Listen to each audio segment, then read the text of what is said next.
weeks after Hunter Biden made a plea deal with the Trump-appointed prosecutor investigating him, congressional Republicans refused to let it go and have been repeatedly embarrassed as a result. Intrigued? Then click that like, subscribe, and the alert bell, and enjoy the video.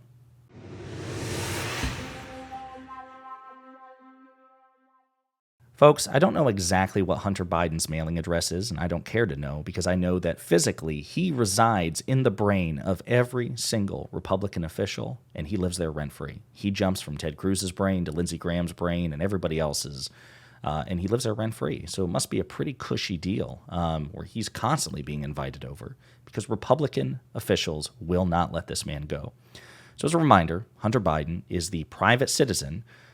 Now he's the middle child or the second oldest son of President Biden. His older brother, Beau, passed away back in 2015.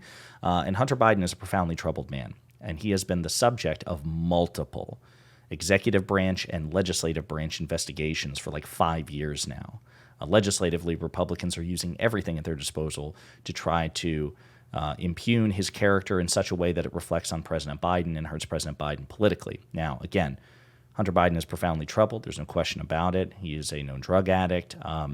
And even recently, he agreed to a plea deal with a Trump-appointed US Attorney, David Weiss, who was allowed to continue his Trump, administration-era investigation into Hunter Biden under President Biden. President Biden allowed a Trump-appointed U.S. attorney to investigate his son, which, again, as I've said before, is an act of superhuman legal and political ethics that no Republican, let alone Donald Trump, would ever duplicate. No way. Absolutely not. And as a result of that investigation, or during the wind down of that investigation, Hunter Biden made a plea deal with that Trump-appointed U.S. attorney for 2 misdemeanors, and I think that there's a gun-related charge as well. A relatively obscure gun charge that it's hardly ever brought against people. And of course, Republicans are bending over backwards to justify this as a sweetheart deal, even though, again, the prosecutor in question was Trump-appointed, and the judge who would be presiding in the case was also Trump-appointed as well. So if the plea deal is accepted, it would basically be accepted by 2 Trump-appointed officials, the prosecutor and the judge. But it doesn't matter, and they're scrambling for any example of malfeasance on part of the Trump-appointed attorney because, of course, they'll throw him under the bus too. They loved him when Trump appointed him. David Weiss was an example of Donald Trump's just incisive sense of judgment. What a brilliant decision by our cult leader, President Trump. He always picks the best people. Then, of course, when the circumstances change, it's like, we hated that guy. He was terrible. He was probably engaged in malfeasance. And so part of that is, did David Weiss, the U.S. attorney, did he show favoritism towards Hunter Biden? We have no reason to believe that, except Republicans are alleging that he did, and that he didn't use all the tools at his disposal. So I want to play this clip by Lindsey Graham, in which he's talking about a letter that he sent to U.S. Trump-appointed attorney David Weiss about the situation. They claimed that Mr. Weiss, the U.S. attorney from Delaware, sought special counsel status and was denied that status, and that he wanted to bring charges in D.C. and California, but he was told no. So what did I do? I wrote Mr. Weiss and said, what's the deal here?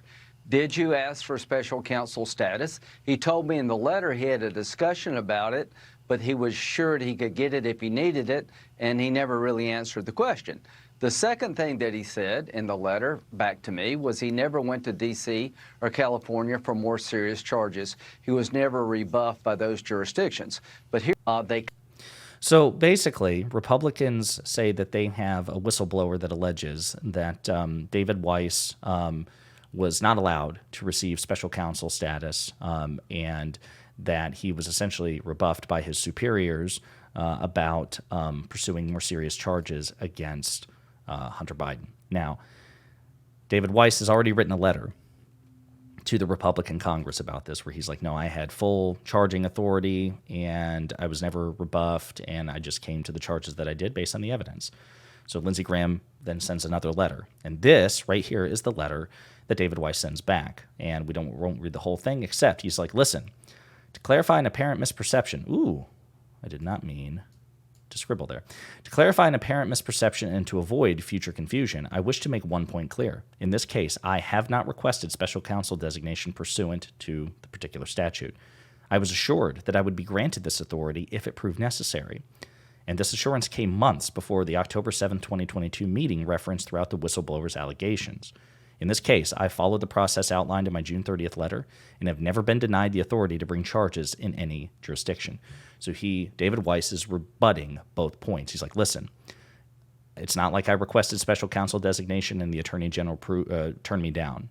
I was told that if I needed special counsel designation, I would be granted that authority, but I never sought it, number one. Number two, again, I reiterate, at no point anywhere have the charges that I've never recommended charges and were turned down, right? I was given full charging authority in any jurisdiction for any charge.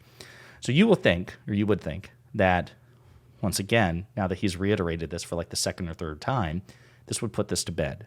But we'll see. Keep an eye on it, because I wouldn't be surprised if Republicans scramble for something else, again, to try to delegitimize this decision by the Trump-appointed U.S. Attorney David Weiss and the plea arrangement made with Hunter Biden, all because it politically benefits Republicans to paint it that way, because their ultimate goal, of course, is to hurt President Biden politically.